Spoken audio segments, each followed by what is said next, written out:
ಕುಶಾಲನಗರ ಪುರಸಭೆಯ 2025-26ನೇ ಸಾಲಿನ ಆಯವ್ಯಯ ಪೂರ್ವಭಾವಿ ಸಭೆ ಪುರಸಭೆ ಅಧ್ಯಕ್ಷೆ ಜಯಲಕ್ಷ್ಮಿ ಚಂದ್ರು ಅವರ ಅಧ್ಯಕ್ಷತೆಯಲ್ಲಿ ಪುರಸಭೆ ಸಭಾಂಗಣದಲ್ಲಿ ನಡೆಯಿತು.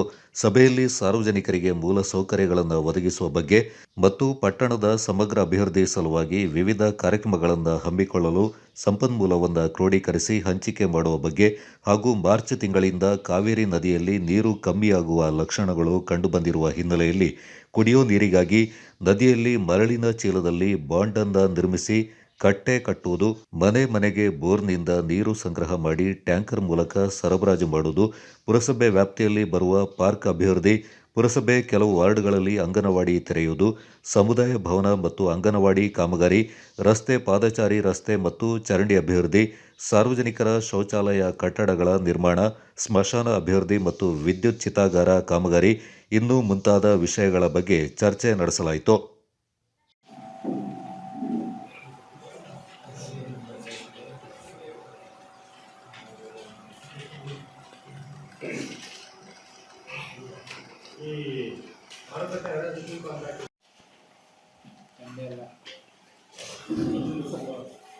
ಈ ಸಲ ಮಾರ್ಕೆಟ್ ಇಲ್ಲಿ ಬರೋದು ರೈಸ್ ಆಗ್ಬೋದಲ್ಲ ಇದು 10%.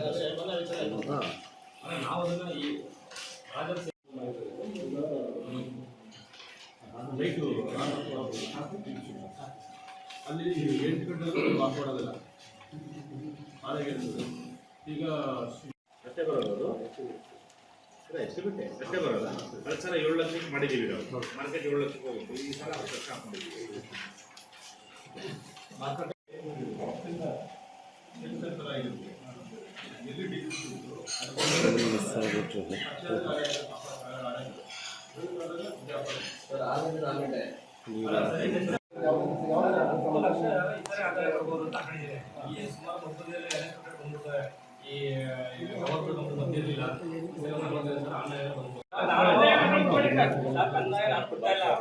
ನಮ್ಮವರೆಲ್ಲ ನೀವೆಲ್ಲರೂ ಸೇರ್ಕೊಂಡು ಕರೆಕ್ಟಾಗಿ ಇಂಥ ಟೈಮಿಂಗ್ ಇದೆ ಅಂತ ಹೇಳ್ಬಿಟ್ರೆ ನೀವು 3 ಗಂಟೆ ತಗೋಬೋದು.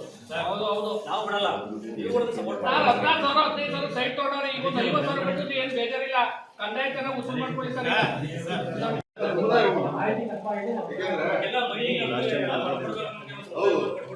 ಈಗ ಕಮಿಟಿ ತರ ನಾವು ಕೊಡ್ತೀವಿ.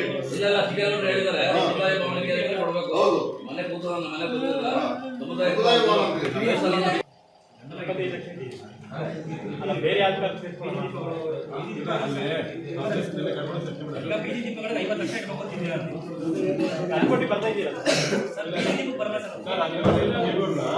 ಅದು ಯಾವುದು ಬೀದಿ ದೀಪಕ್ಕೆ ನ್ಯಾಷನಲ್ ವೇಸ್ಟ್ ಅಂದ್ರೆ ಅದೇ ಪ್ರತಿ ಉಳಿತಾಯ ಮಾಡಬೇಕು ಅಂತ ಕ್ರಮ ಹೇಳ್ತಾರೆ.